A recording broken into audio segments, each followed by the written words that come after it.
Kyah Simon, welcome to Born Offside. This is an Australian podcast. It's fantastic to have you on it. We dedicate stories to Australian football, whether it's local or international, and so it's absolutely so exciting to have someone like yourself on the podcast. Welcome. How's your day been? Thank you. Yeah, my day's good. It's just started. I'm in London in the UK, so it's early morning for me, but I'll have a busy day ahead. So I'm doing well. Thank you for having me on the podcast. Thank you for joining us. Now, I told you this off air before, but I just hosted the launch of the national kits for Nike for the Australia and New Zealand national teams. We've got the away kit next to us, which I will show in a moment, but can we just talk about the new kit? Obviously you've seen it, you would have been part of the design and that whole process. So just talk us through your thoughts on these new kits. Yeah, when I first saw the kits a couple of months ago, my first initial thought was like, wow, I thought they looked sick, like the colorways, especially in the away kit. I love that kind of turquoisey color. It's amazing. Looks even better if you got a little bit more of a tan. So if the girls are coming out in summer. Yeah, I think it's like fire. It's beautiful. And then the home kit has this like beautiful marble design through it with the classic green and gold. So, you know, with a home jersey, obviously a classic, you can't really change too much, but I feel like they've done so much with just a green and gold jersey, and I love the marble through it. So I guess at first look I was like, wow. And then the feeling of it feels so lightweight. The technology kind of in the knit itself feels really good on. And obviously when you're playing, you want to feel light, you want to feel agile and look good, play good, feel good. So it was pretty cool. Look good, play good, feel good. I love it. We learned so much about the kit and the technology behind it, the dry fit advanced technology, and the sustainability elements. I had no idea how much goes into creating a kit, but when you get up close and personal with it, you can see the detail on the kits. So it's really exciting. And for everyone listening, I hope you have a chance to have a look at the kits. But this is all in the wake of what is a really exciting time in women's sport and the growth of women's football in Australia. So I want to talk to you about that and where you see that going, and I suppose where it's come from as well, because you're in a special position where you know what women's football was like before it had the same momentum that it has today. So tell us a little bit about that experience and what's exciting for you as we head into such an incredible period in women's sport. Yeah, for me, when I first came into the national team, I was 16 at the time. It was 2008. And I guess when I first came into the sport, if we're going way back to when I was 8 years old, the visibility of women's sport was not really a thing. We couldn't turn the TV on and see, you know, female athletes playing any code, let alone football. So for me, it was kind of, it was an interesting moment when I came into the sport, because it was like coming in at such a raw and authentic place for a genuine reason. It wasn't for, you know, fame, money, status, anything like that, because it wasn't really a thing in women's sport.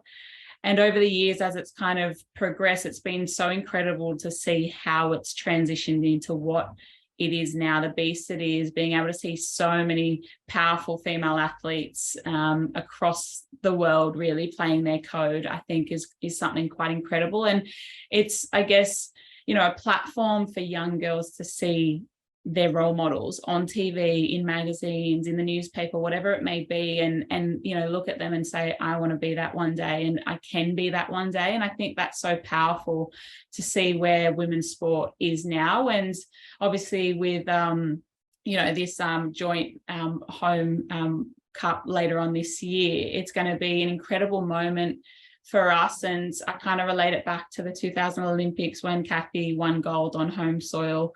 That was the inspiring moment for me. And I see this as being, you know, another Cathy Freeman moment for so many young aspiring female boys and girls across Australia to hopefully, you know, follow their dreams and inspire to do the same thing, hopefully that we're doing for them one day. That is such a beautiful sentiment, to think that we're heading into a period of sport that is going to be as memorable as when Cathy Freeman did what she did in 2000. Because I know I remember that, and I was very young at the time as well. But you talked about you can't be what you can't see, and I suppose that is a real discussion for people like yourself who you play at such a high level, be it Tottenham Hotspur, be it representing Australia, and so you've got all of these young people who look up to you, and you are kind of like the goal for them, which is such a special position to be in, because like you said, it's not that long ago that we didn't really have female athletes in the football space to look up to. And I say that from experience, being, 28, and so playing with my brother and growing up with like male idols, and that was just how it is. But it's such a beautiful thing that we get to experience now in the game. And all a part of that is brands like Nike backing the development of women's football and looking at what they've done with these kits and the investment that they've made in the designs. How do you feel as a player looking at those changes and even looking at the leakage protection, which is a whole element that never existed up until now? How does it feel as an athlete to be given those design changes that suit female anatomy? Yeah, I think it makes me really proud to be a Nike athlete, for us to obviously have a national team kit, that's made by Nike as well. And so to know of all the innovation, the technology and the thought process that goes behind a kit that us females are wearing makes me really proud. And to know that there is so many people behind closed doors that, I wouldn't have even met, that have put so much hard work, time and effort into this kit to make it as comfortable for us as female athletes as possible, I think is really incredible, and makes me really excited and proud to wear that. And hopefully we can do it justice when we step out on that pitch together as a national team.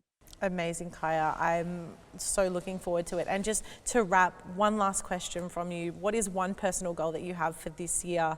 We'd love to hear before we end the episode, because we've got a quick amount of time with you, but I'd love to wrap it with that sentiment. Yeah, look, for me, obviously I've got a different journey into the World Cup as the rest of the team do, coming back from my knee surgery and injury late last year. But for me, I want to be in the best shape I can possibly be in, as fit, healthy and firing as I possibly can come July time. So that's my personal goal, and then I want to contribute to the team as best as I possibly can. Amazing. Kyah, thank you so much for your time. We're really looking forward to you doing your thing in July and rocking these new gorgeous kits. Thank you again for your time, and for those listening, please follow Kyah along her journey with the Matildas, and don't forget to like and subscribe. Born Offside, we love it. We love Australian stories. Thank you again, Kyah. Thank you. Thanks a lot.